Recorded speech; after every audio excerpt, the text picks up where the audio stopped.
আমেরিকাতে 50 স্টেটের মধ্যে ফ্লোরিডা এই সানশাইন স্টেটটা এমন একটা স্টেট যেখানে আপনি যদি ভ্যাকেশনে আসেন আপনি কনফিউজ থাকবেন অ্যাকচুয়ালি আপনি কোথায় কোথায় যাবেন। তো আজ আমি আপনাদের সাথে শেয়ার করব আমাদের একটি ছোট্ট ট্রিপ নিয়ে। আমরা আজকে যাচ্ছি পরিবারের সবাই একত্রিত হয়ে লায়ন কান্ট্রি সাফারিতে। এটি ওয়েস্ট পাম বিচ কাউন্টিতে অবস্থিত। তো আপনারা যদি ভ্যাকেশনে ফ্লোরিডাতে আসেন অবশ্যই আপনাদের বাচ্চাদেরকে নিয়ে এখান থেকে ঘুরে আসতে পারবেন। এই সাফারি পার্কটারই রয়েছে দুটো পার্ক, একটি হচ্ছে ড্রাইভ থ্রু সাফারি পার্ক আর আরেকটি হচ্ছে ওয়াক ইন অ্যামিউজমেন্ট পার্ক। তাই আমিও আমার ভিডিওটাকে দুটো পার্টে করেছি, একটি হচ্ছে সাফারি পার্ক এবং আরেকটি হচ্ছে অ্যামিউজমেন্ট পার্ক। তো পার্ট 1-এ সাফারি পার্ক নিয়ে থাকছে।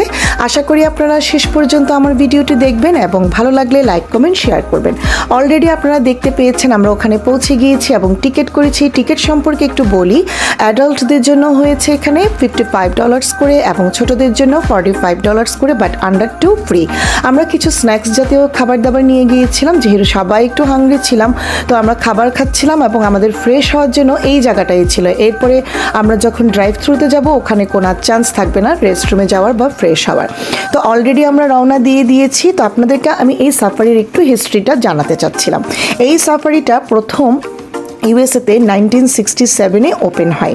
2009-এ সম্পূর্ণ আমেরিকাতে এই সাফারি কেজলেস জু হিসেবে প্রথম পরিচিতি পায়। এই জু কিন্তু ইউএসএতে নাম্বার 3 পজিশনে আছে। তো আমরা এখানে ওরা যেই সাফারিটাকে কয়েকটা ভাগে ভাগ করেছে, সবগুলো ভাগ একে একে আমরা আপনাদেরকে দেখাবো। তো এই সাফারিতে ঢোকার আগে আমাদেরকে একটা শর্ত ওরা দিয়েছিল, তোমরা উইন্ডো ওপেন করতে পারবে না এবং তোমরা গাড়ির দরজা খুলতে পারবে না, লক করে রাখতে হবে। কারণ যেহেতু ওয়াইল্ড অ্যানিমালরা ওপেন এখানে আছে তাই আমাদের সবার জন্য একটু রিস্ক হয়ে যায়। তো আপনি দেখতে পাচ্ছেন অলরেডি আমরা কালাহারি, বুশ ভল্ট, গারানজা, এর পরপর আমি যে পার্কগুলোতে যাব সেগুলোর নাম একটু আপনাদের জন্য বলছি। রুহা ন্যাশনাল পার্ক, সেরেঙ্গেটি প্লেন, লাস ফামাস, ওয়াং ন্যাশনাল পার্ক, জোর ফরেস্ট, সাফারি ওয়ার্ল্ড।